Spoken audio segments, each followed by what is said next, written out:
never faced a rent increase until now. A lot of scams, yeah. I had a lot of people give me an offer that was like way too good to be true, and unfortunately it was too good to be true. So we try and bring those issues onto the floor of the Dáil and argue against a capitalist system which puts profit first before ordinary people. If we get an appeal, we deliver if we can. The housing crisis, a topic impacting young people across the globe. In this documentary, we sought out those affected by it and those trying to do something about it. First, we visited Jodie, a first-year college student who has been impacted heavily by the crisis. But in my current house that I got into last summer, I spent 4 months looking for a house, and I had to skip work to go to house viewings and miss out on pay, unfortunately, to be able to apply for houses. So the websites that I used were daft.ie and was Facebook, actually. There's a lot of Facebook groups for renting and house letting and subletting and that sort of stuff, and that was very handy. I was on them constantly, all day, every day. There was a lot of scams, yeah. I had a lot of people give me an offer that was like way too good to be true, and unfortunately it was too good to be true. So we get like a really beautiful like 1-bedroom apartment for like €500 a month, which was amazing. And then when it came to the actual like house viewing, they would just cancel or they'd block us, or thankfully I never got any money stolen from me, which is great, but that does happen. So living in student accommodation is very handy, but it's also quite pricey considering that it is marketed for students. That I'm actually paying less rent in my private housing situation than I was in student accommodation, which I think is absolutely ridiculous.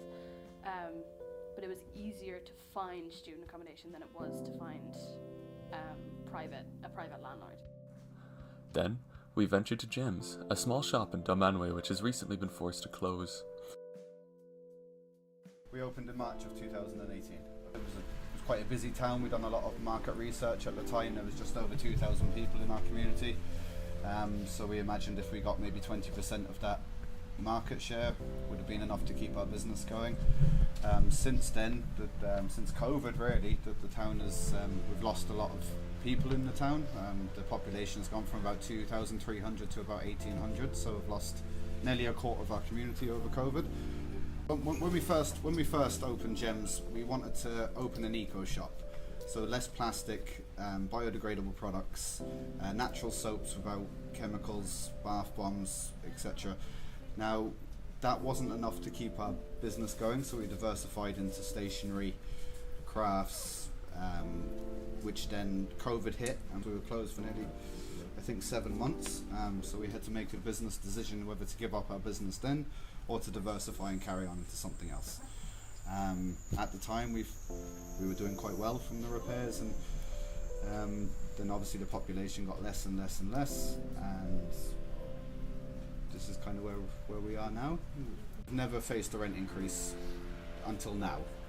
I imagine there has to be reasons behind landlords increasing rents. They must have bigger overheads themselves. It wouldn't really be fair to blame the closing of the business just on the rent in itself. I mean, the minimum wage has gone up, so we'd have to find more money to pay our staff next year. The rates have gone up. The electric has nearly doubled. So it's a combination of everything, a combined combination. So come January of next year, we felt it was the right choice for us to wind down our business. When I first came to Dunmanway over 25 years ago, this town used to be a vibrant hub of trade. There were people coming into town to do their weekly shopping. The shops were very diverse. But now, lately, the town is shrinking. We're becoming a drive-through town, and part of the reason is there aren't enough people living here. There are so many empty properties. Nearly every other house on the main street is empty, and the shops haven't got the footfall anymore. We're going to be left with nothing. We're going to just be left with 1 or 2 main grocers and a few sporadic shops where people own the building, so they're not paying any rent. That's a big overhead that they haven't got as a shopkeeper. We met Mick Barry, a TD who is passionate about making a change in this time of crisis. My name is Mick Barry. I'm the Socialist Party TD for Cork North Central. In the Dáil, I'm part of the People Before Profit Solidarity group. Well, before I was in the Dáil, I was a campaigner. I would have been one of the organisers of the anti-water charges campaign in the town here, and I try to still keep doing that. Would have been involved in organising the cost of living protest last year, involved in the Justice for Palestine protest at the moment against the genocide being waged against people in Gaza. And then we try and bring those issues onto the floor of the Dáil and argue against a capitalist system which puts profit first before ordinary people, and for an alternative, a socialist alternative. Taoiseach, after the events of last night, your government now has only a paper-thin majority and is significantly more vulnerable to pressure. I think pressure will grow from working people hard hit by the cost of living crisis. Bus airline workers have been threatened with a 2-year pay freeze, and they're not going to wear it. Medical scientists have been underpaid for years. They're not going to take it anymore. Bausch and Lomb workers in Waterford have voted 87% for strike action to reverse a pay cut.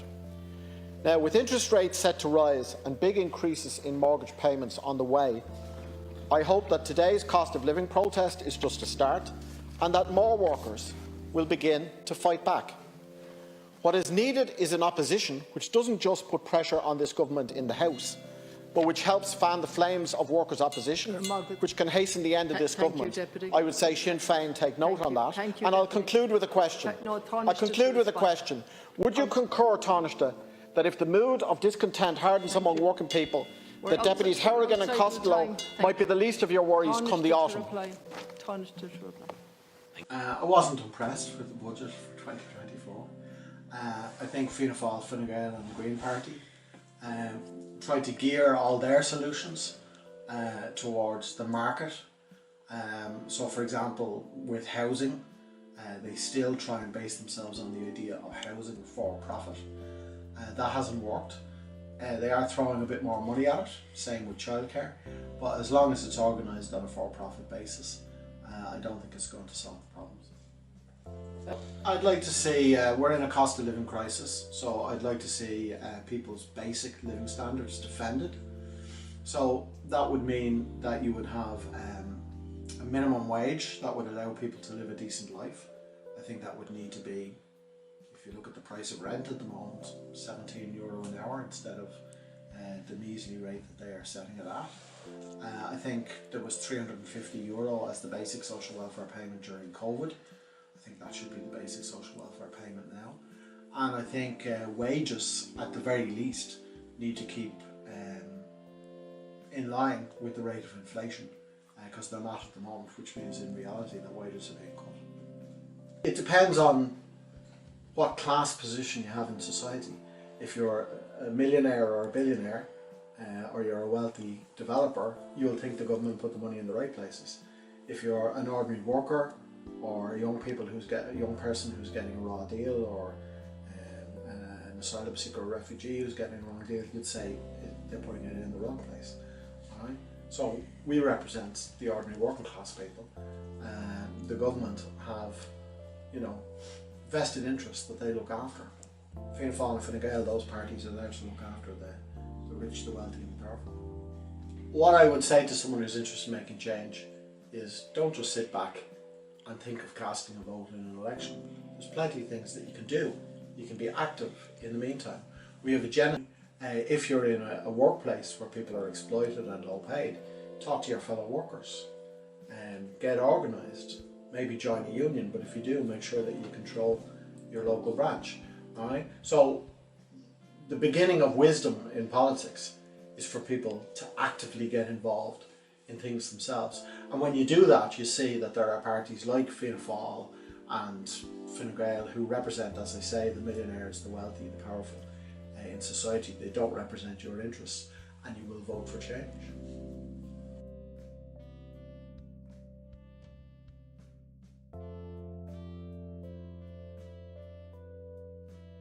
Hi lads, my name is Ali. I'm arrived 22 years ago into the country as an asylum seeker from North Africa. This organization, the name is One Human Community. About 8 years ago, I decided to start this charity. First, it was very primitive. There's very little that we could offer. There was sandwiches, chocolate bars, a bottle of water for those sleeping rough. 8 years ago, it was really bad. There was a lot of people sleeping rough. There was many cases they died on the street. It was really bad. So going around looking after those vulnerable part of the society, which is at times neglected. So we decided to go around, kind of play some time for our day, and go around looking for them in dark corners and places that you wouldn't imagine a person will be. Yep. One community turned into one human community. Any need for a human being is actually worked for and tried to cater for. We would get appeals on our Facebook page. We get text messages and all that, and people would ask for whatever they need. If we could provide it, we do it. If we can't, we look around and we try to provide it. So starting from basic things, food. At times, single mothers will be looking for nappies, stuff like that. In general, yeah. How do you decide who to help with the organisation? Right. So we don't ask questions. One human community says it all. It's for every human being. Anyone who asks for help, we're there. So I doubt someone who does not need help would actually reach out, because it's kind of embarrassing for some people.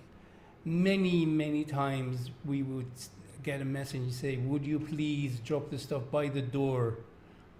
And we would do that. No questions asked. If we get an appeal, we'll work for it. We deliver if we can.